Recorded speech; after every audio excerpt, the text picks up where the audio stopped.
এই মুসলমান, আমাদেরকে ফলো করতে হবে।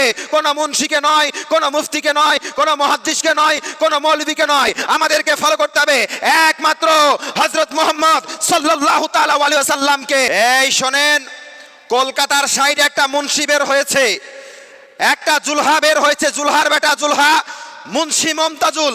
সে বলছে যখন মাটি দিবে তখন বিসমিল্লাহ বলে মাটি দিতে হবে। এই প্যারে মুসলমান, যেন মনে হচ্ছে ইসলামটা তার বাবার ঘরের সম্পত্তি, শরীয়ত যেন তার বাবার ঘরের সম্পত্তি, যে যেদিকে মন সেদিকে ব্যয় করতে হবে।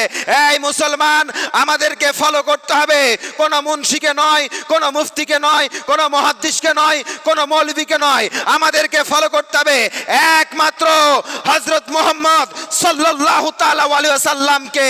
আমরা দেখব আল্লাহর নবী সাল্লাল্লাহু তাআলা আলাইহি সাল্লাম তিনি কি বিসমিল্লাহ বলে মাটি দিয়েছেন, বিসমিল্লাহ বলে কি মাটি দিতে বলেছেন।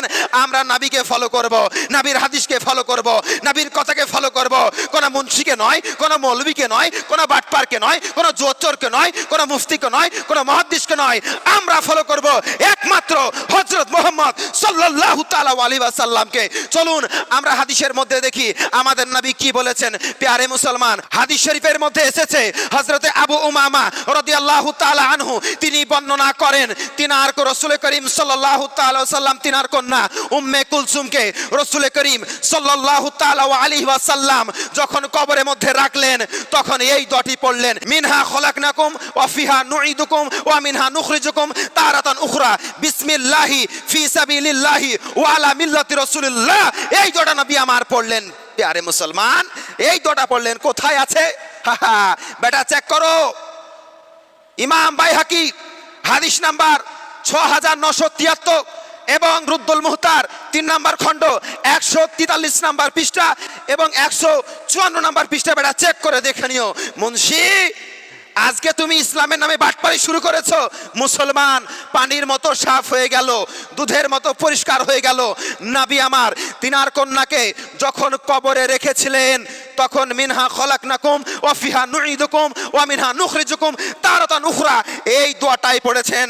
এইবার বলুন, আপনি বিসমিল্লাহ বলে মাটি দিবেন না নবী আমার যে দোয়া পড়ে মাটি দিয়েছে ওই দোয়াটা পড়ে দিবেন? আপনি বলুন, মুন্সির কথা মানবেন না নবীর কথা মানবেন? বাটপারের কথা মানবেন না নবীর কথা মানবেন? জুলহার কথা মানবেন না নবীর কথা মানবেন?